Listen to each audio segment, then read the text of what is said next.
오늘도 영상을 찾아와 주시고 지금도 좋아요를 눌러주셔서 감사드립니다. 오늘은 월화익송에 대해 알아보겠습니다. 월화익송에 속한 인물들의 세세한 리뷰부터 우렝마지노 인물 리뷰에서 많이 언급되었던 월화익송의 수장 백년에 대해서도 같이 알아보겠습니다.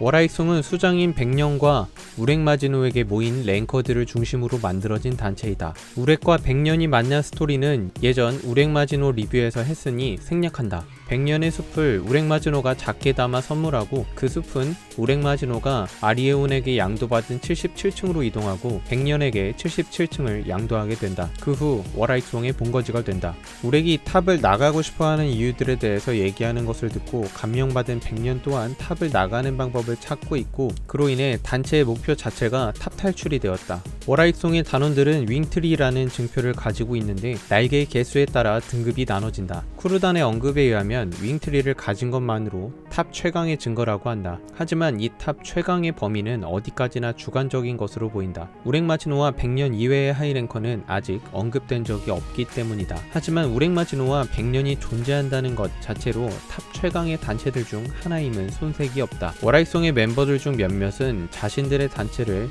반왕권 단체로 생각하는 경우도 있지만 자아드가와 십가주를 적대시하지 않는다. 일단 우렝마지노의 마인드가 십가문이든 퍼그든 상관없이 마음에 들면 스카우트하는 꽤나 자유로운 채용 조건이다. 공방전에서도 등장했지만 월화익송에는 랭커뿐 아닌 툴루랑 같은 선별 인원도 있으며 퍼그와 사이가 안 좋지만 양쪽 단체에 둘 다 가입되어 있는 멤버들도 있다고 한다. 후에 밤도 이 케이스에 속할 랭커가 될 것으로 보인다. 쿤 하츠링이 월화익송의 날개를 달고 십가문에서 제명당한 것을 보면 자아드와 십가문은 확실히 적대시하고 있지만 월화익송은 친목단체이기 때문에 크게 신경쓰지 않는 듯하다. 월화익송의 뜻은 달, 월, 아래, 하, 날개, 익, 소나무, 송이며 달 아래에 날개 달린 소나무로 볼 수 있다. 앞서 말했듯이 날개의 수에 따라 등급이 있는데 부단장인 우렝마지노의 경우 7익 7쌍으로 최상 등급인 7등급이다. 단장인 백년도 7등급이고 우렝마지노를 보좌하는 비서처럼 보이는 유제는 6등급으로 추정하는데 정확하지는 않다.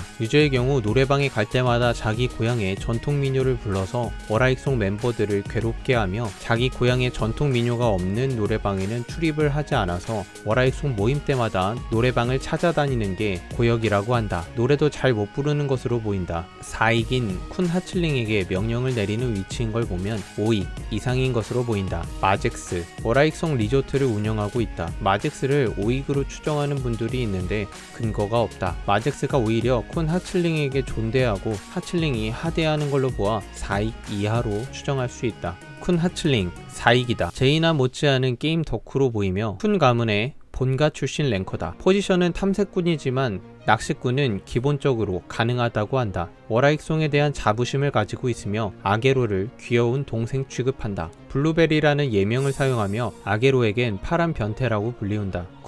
쿠르단은 왜 사람들이 3익으로 추정할까? 라고 원작을 뒤져보니 이 장면에서 아래 3익의 날개가 보인다. 다만 이전 화의 장면을 보면 날개 그림이 요상하게 다른 걸 보니 날개의 디테일엔 실패한 것 같다. 유리에게 윙트리를 뺏긴 월화익송 멤버이며 에반켈의 랭킹을 아는지 모르는지 한판 붙자고 하는 모습을 보면 영락없이 랭커가 된 지 얼마 되지 않은 호기 넘치는 친구로 보인다. 단술사라는 특수 포지션을 갖고 있는데 이로 인해 멀리 떨어져 있는 렌에게 충격을 그대로 가할 수 있었다. 다만 쿤 하츠링의 원거리 서포트가 있었기 때문에 쿠르단이 렌을 이긴다는 것은 아직 이른 추측인 듯하다. 얼음딸기 예명으로만 나왔고 본명은 모른다. 유리가 귀여워하는 걸 보니 보는 독자들도 절로 귀엽게 느껴지는데 라우레가 괴물이라고 하는 걸 보니 확실히 쿠르단 이상만큼은 강한 듯하다. 라우레에게 할머니 말투를 사용하고 에반이 할망구라고 하는 걸 보면 나이는 꽤 많을 듯하다. 에반에게 막말을 하는 것을 보니 월화익송 내에서도 상당한 위치에 있을 것으로 보이나 그냥 철딱선이 없는 성격이어서 에반이 봐주는 것으로도 보인다.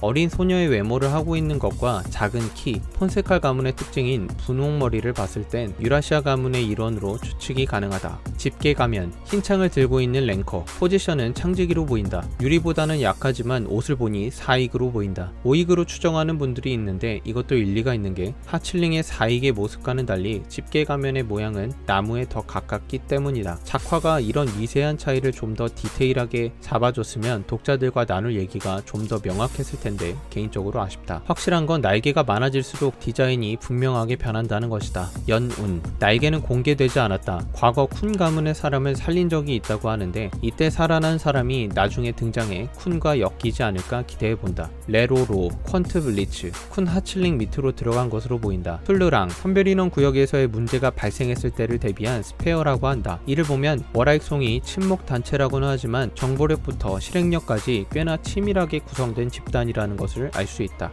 유리자하드의 경우는 워라익송 멤버들과 가까이 지내는 것으로 보이는데 정식 일원은 아닌 것으로 보인다. 유리가 1, 2기라고 하는 말을 본 적이 있는데 근거가 없다. 다만 쿠르단의 윙트리를 뺏는 걸 보면 정식 지위는 아니어도 단체 내 영향력이 있는 듯하다. 아니면 쿠르단이 그냥 바보든가. 물론 워라익송이 친목단체인 만큼 날개의 개수가 반드시 강한 힘으로 연관되는 것은 아닐 수도 있지만 힘에 의한 위계는 존재하는 것으로 보인다. 마지막으로 백년. 백년은 워라익송의 수장이자 탑 역사상 가장 뛰어난 파도잡이 중 한 명이다. 타격형 파도잡이인 유라시아 블로섬과는 다르게 보조형 파도잡이라고 한다. 현 랭킹 9위다. 랭킹의 경우 능력도 능력이지만 워라익송의 수장의 영향력도 큰 몫을 차지하는 것으로 보인다. 그도 그런 것이 백년에게 시비를 거는 것은 우렉에게 시비를 거는 것과 동일하기 때문에 사실상 불가침의 영역이다.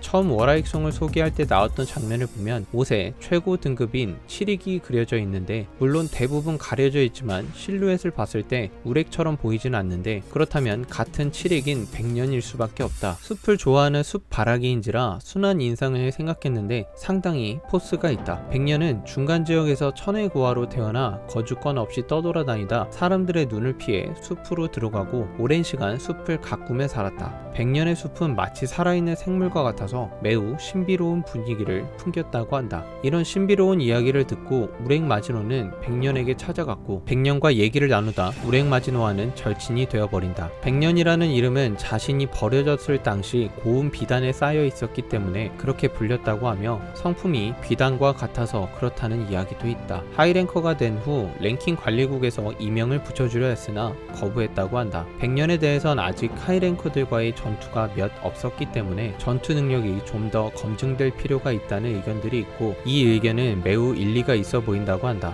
백년의 진짜 모습에 대해서는 의견이 많은데 평소엔 평범한 소년의 모습을 하고 있다가도 가끔씩 굉장히 키가 큰 청년의 모습으로 나타날 때도 있다고 한다. 보이지 않는 곳에서 우렉이 치는 사고들을 수습하는 경우도 있는 것 같다. 죽음의 층으로 향하려 하는 우렉에게 유재를 통해 힘을 숨길 수 있는 은발찌를 전해주기도 했다. 우렉을 스토커 취급하는 등 귀한 물건이니 부숴먹으면 가람에게 차일 거라고 저주를 하는 등 절친으로서 작중 존재감을 드러냈다. 이상 워라익송에 대해 리뷰했습니다. 재밌게 보신 분들은 좋아요 한 번씩 꼭 부탁드리며 다음 영상도 기대해 주시길 바라겠습니다. 직진이었습니다.